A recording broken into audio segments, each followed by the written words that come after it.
임지윤 기자. 고 조양호 한진그룹 회장 1천억 원대, 이웅열 전 코오롱 회장 400억 원. 이것 혹시 무슨 돈인지 아시나요? 글쎄요. 재벌 회장들 재산인가요? 재산이라고 해도 많은 액수인데요. 실은 재산이 아니라 그분들이 받기로 한 퇴직금입니다. 그렇군요. 단순히 많다고 비난할 수는 없겠지요. 만약 국민 대부분이 그렇게 많은 퇴직금을 받는다면 말입니다. 그렇습니다. 평소 각종 갑질로 사회적 공분을 사던 재벌 회장들에게 국한된 퇴직금이니 주목을 받는 거죠. 직장인이라면 누구나 노후보장수단 퇴직금을 한 번쯤 계산해 보실 텐데요. 김유경 기자, 어떻게 이런 천문학적 금액이 나온 건지요? 기업을 위해 노동자나 총수나 열심히 일한 것은 마찬가지인데, 총수들은 그들만의 특별한 퇴직금 계산법이 따로 있었기에 가능했습니다. 최유진 기자가 부당한 계산법의 내용은 무엇인지, 그저 바라만 보는 우리 정부와 달리 즉각 대책을 마련하는 프랑스 상황을 비교해 드립니다. 땅콩 해항 이후 끊이지 않는 재벌 갑질 논란의 중심에 있던 대한항공. 조양호 전 대한항공 회장이 이번 주 세상을 떠났습니다. 지난달 기업 가치를 훼손했다는 이유로 주주총회에서 불신임 당한 직후인데요. 고 조양호 전 회장은 대한항공에서 퇴직금으로 610억 원을 받을 예정이었습니다. 이는 대한항공만 따진 것이고 한진그룹의 다른 계열사를 합치면 무려 1,400억 원이 넘습니다. 고액 퇴직금은 대한항공의 한진그룹만이 아닙니다.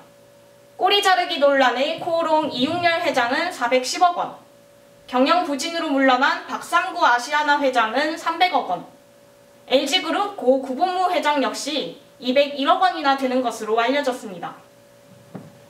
일각에서 내 회사 내 맘대로 한다는 논리를 내세우지만 주식회사는 개인 소유가 아닙니다. 어떤 기업의 성과를 유출하는 데 있어서는 배당이라든가 급여로 지급하는 데 있어서는 어떤 일관된 원칙이 있어야 할 텐데, 그동안 이제 조양호 회장 같은 경우에는 이제 수천억 수조 원의 이제 부의 유출, 이제 사익 편취라든가 일감 몰아주기 방식으로 이와 같은 방식으로 부의 유출을 이룬 사람한테 이와 같이 이제 수백억의 퇴직금을 지급하게 되면 어떤 자본주의의 원칙에도 어떤 근로에 대한 대가 그리고 그에 상응하는 반대 보수를 지급해야 된다라는 그런 자본주의 원칙에도 분명히 어긋나는 것이겠죠. 네. 그리고 이제 심지어는 임원진들에게는 배임의 혐의까지도 분명히 주어지는 거고요. 재벌 총수들만의 천문학적 퇴직금은 어떻게 나온 걸까? 임원들만의 딴 나라 계산법이 있기 때문입니다. 일반 직원은 월급에 일한 횟수를 곱하지만 임원은 여기다 지급률이라는 것을 또 곱합니다. 여러 계열사 임원을 겸해 2중, 3중으로 불어나고 높은 연봉도 뻥튀기 퇴직급의 원인입니다. 이에 연봉 상한선을 둬 퇴직금도 줄이는 살찐 고양이법을 심상정 의원이 발의했습니다. 하지만 이런저런 반대에 부딪혀 3년간 제대로 논의조차 못해본 채 표류 중입니다. 퇴직금이 많다며 반환 소송을 낸 유한양행 창업주 가족은 한국에서 비정상일 따름입니다.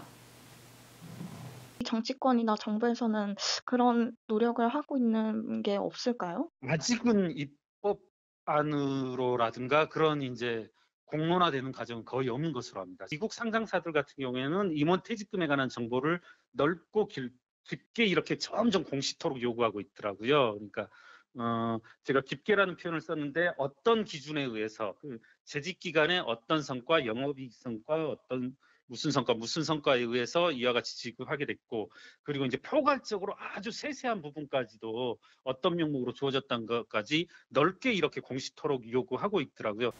퇴직금에 숨은 회장님 갑질을 어떻게 퇴치할 수 있을까요? 지난주 세계 2위 항공 제작사 에어버스 회장 퇴직금이 르몽드 보도로 밝혀졌습니다.